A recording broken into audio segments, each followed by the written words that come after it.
بابا فرید علی گنج شکر رحمۃ اللہ علیہ کا بیان ہے، کہنے لگے میں گیا، میں ان کے پاس چند روز رہا ہوں، 10,000 دینار روزانہ کا خرچہ ہوتا ہے جو آپ لوگوں کے اوپر خرچ کرتے ہیں، 10,000 دینار، اللہ اکبر جل شانہ۔ اور یہ فتوح ہیں، اللہ تعالیٰ ان کو غیب سے عطا فرماتا تھا، اور آپ نے ایک کمرہ تھا، اس کمرے سے نکال کر دے دیتے، نکالتے دے دیتے، لوگوں نے سمجھا کہ کمرے کے اندر بہت کچھ رکھا ہوا ہے۔ ایک مرتبہ آپ کے بیٹے نے یہ چاہا کہ میں دیکھوں کہ اندر کتنا ہے، چابی لینی چاہیے، کسی کو اجازت نہیں تھی، لیکن آپ نے فرمایا دے دو، کہ روزانہ کا 10,000 دینار روز کا خرچ ہو رہا، اور جب اسے کھول کے دیکھا گیا تو اندر صرف ٹوٹل 6 دینار تھے، اور وہ بھی آپ کی تجہیز و تکفین کے اوپر استعمال کر دیے گئے۔ تو اپنی ذات کے لیے نہیں، خدمت خلق کے لیے دیا جا رہا ہے۔ اور آپ کی صفت ہے یہ کہ 40 سال تک آپ نے کسی کے عیب کو دیکھا نہیں، نہ عیب کو بیان کیا، غیبت تو کی نہیں، اور نہ ہی کسی کے عیب کو دیکھا، توجہ ہی نہیں دیتے۔ اور یہ اکرام کا یہ طریقہ رہا ہے کہ وہ بادشاہوں کے دربار سے دور رہتے ہیں، خلفاء سے دور رہتے ہیں، لیکن شہاب الدین سہروردی رحمۃ اللہ علیہ نے لوگوں کی جان کو بچانے کے لیے یہ بھی کام کیا، آپ سفیر بھی بنے۔ لیکن آپ کیا سمجھتے ہیں کہ سہروردی سلسلے کے بانی نے صرف تبلیغ کی؟ نہیں، کتابیں بھی لکھی۔ 93 سال کی عمر کے اندر، اس عمر میں آپ نے کتابیں بھی لکھی ہیں، تبلیغ بھی کی، تصریف بھی کی، اور آپ کا ایک ذخیرہ ہے۔ لیکن کیا کریں، ہم نے دیکھا کہ جیسے بڑے بزرگ ہوتے ہیں ان کا سرمایہ ایسے ہی رہتا ہے۔ آپ کی یہ کتاب الرسالہ فی اعتقاد الحکماء ہے، اور اس کا قلمی نسخہ پیرس میں پڑا ہوا ہے۔ الرسالہ فی الفقہ، پٹنہ یونیورسٹی میں اس کا نسخہ پڑا ہوا ہے۔ اسرار العارفین مختصر رسالہ ہے، کلمات طیبات کے نام سے شائع ہوا لیکن پھر ختم۔ مقامات العارفین جرمنی، برلن میں کلمی نسخہ اس کا پڑا ہوا ہے۔ الرحیق المختوم بھی یہ کتاب ہے آپ کی، اس کا نسخہ بھی برلن میں ہے۔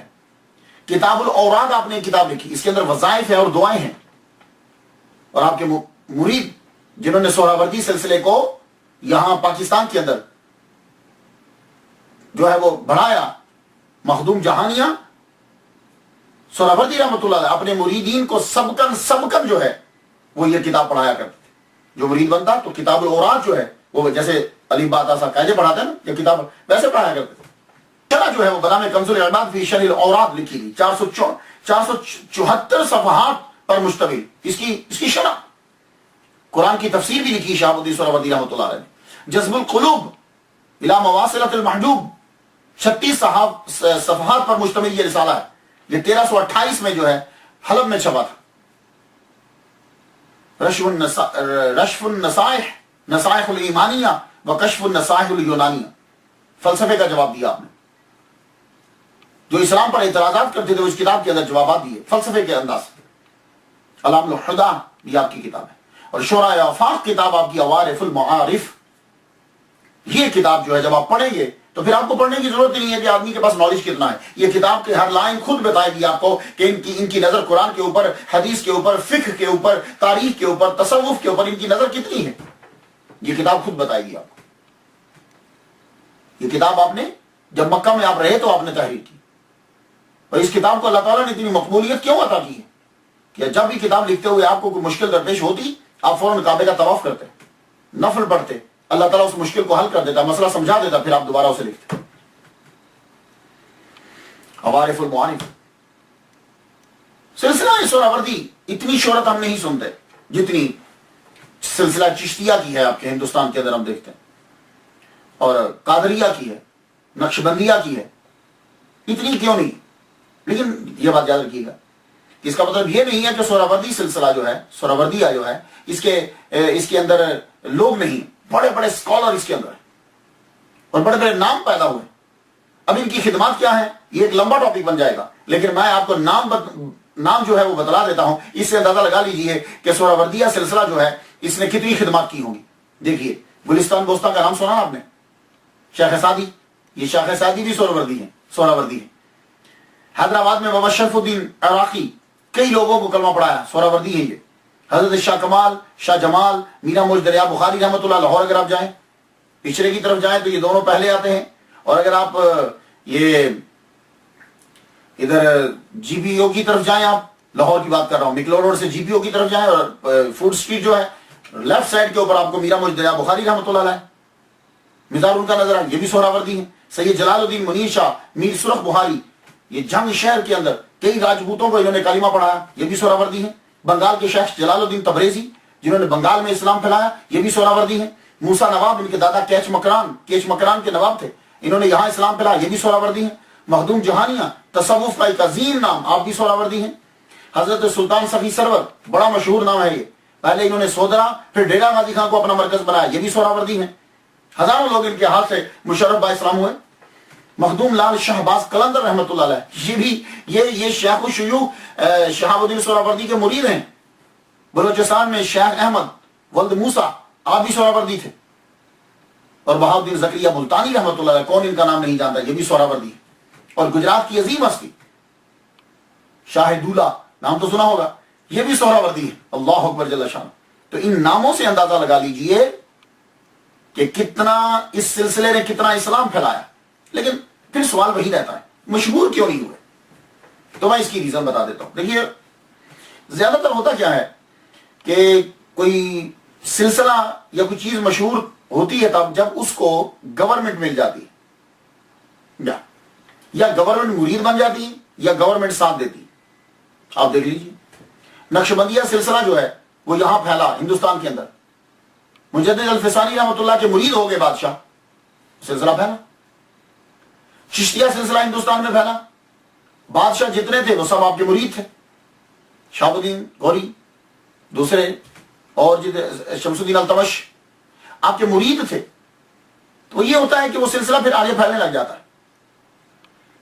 لیکن ایک وجہ اور ہے کہ جتنے باقی سلاسل میں دیکھتا ہوں، ان سلاسل کے اندر ان کے پاس قلم بھی تھا اور کلام بھی تھا۔ چشتیہ سلسلہ دیکھ لیجیے، ان کے پاس قلم ہے اور کلام ہے، صاحب کلام آدمی ہے۔ امیر خسرو کو دیکھ لیجیے، اور بھی بڑے ہیں۔ تو وہ لوگ باقی جتنے سلاسل کے بانی اور اکابر تھے وہ تذکرے لکھا کرتے تھے، وہ کلام لکھتے تھے، ان کا لکھنے کا سلسلہ جو ہے وہ جاری تھا۔ سلسلہ سہروردیہ کے اندر کہا جاتا ہے کہ ان کے اکابر جو ہیں وہ اس کی طرف تذکرہ نویسی کی طرف توجہ نہیں دیتے تھے، اس لیے وہ زیادہ تر گوشہ نشینی میں رہتے تھے۔ تو گوشہ نشینی میں رہنے کی وجہ سے زیادہ کتب نہ لکھ پائے۔ جب نہ لکھ پائے تو یہ سلسلہ جو ہے یہ پیچھے پیچھے ہٹتا گیا، اور جب ان کو خیال آیا تو اس وقت سلسلہ چشتیہ، قادریہ، نقشبندیہ یہ بہت آگے نکل چکا تھا، کہ جب ان کو خیال آیا کہ ہمیں تذکرہ نویسی کرنی چاہیے، بہت فرق۔ حضرت شیخ الشیوخ شہاب الدین سہروردی رحمۃ اللہ کے مرید شیخ نجم الدین سہروردی رحمۃ اللہ آپ کی خانقاہ کے قریب ہی بیٹھ کر چلا کر رہے ہیں، اعتکاف بیٹھ گئے۔ تو کیا دیکھتے ہیں عالم رویا کے اندر کہ شہاب الدین سہروردی رحمۃ اللہ علیہ پہاڑ کے اوپر بیٹھے، ارد گرد لوگ کھڑے، جواہرات کا ڈھیر لگا ہوا ہے، اور آپ یوں پکڑ پکڑ کے ہیرے ڈائمنڈ جواہرات یوں پھینک رہے ہیں، لوگوں کو دے رہے ہیں، لیکن پھر بھی وہ جہاں سے اٹھاتے ہیں وہاں کمتی نہیں، کم نہیں پڑا کچھ بھی۔ اللہ اکبر جل شان۔ تو آپ کا فیض جاری و ساری۔ سہروردی سلسلے کی خصوصیات یہ ہے کہ اس میں سانس بند کر کے ذکر کرنے کا بھی اس کے اندر رواج ہے۔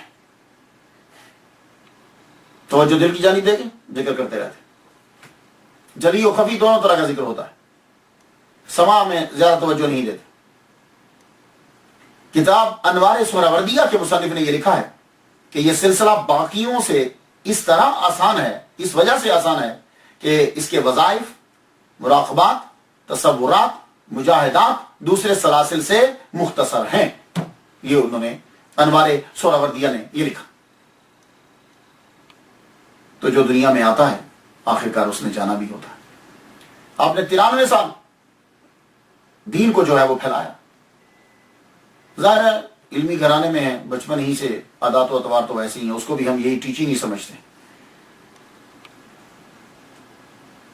اللہ تعالیٰ کی یاد میں آخری عمر میں بہت روتے تھے، اس کی وجہ سے یہ ہوا کہ آنکھوں کی بینائی بھی چلی گئی، آپ کی بینائی آپ کی چلی۔ یکم محرم الحرام 27 سپٹمبر 1234 بروز بدھ دنیا سے آپ رخصت ہو گئے۔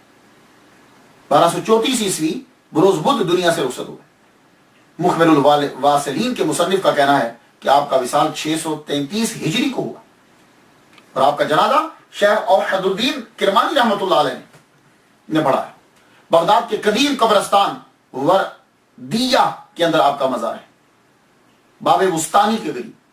اس قبرستان میں آپ کا روزہ سب سے قدیم ترین ہے، اور ارد گرد قبریں، قبرستان بن گیا. لوگ برکت کے لیے کہتے ہیں ہمیں وہاں دفنایا جائے، ہمیں وہاں دفنایا جائے.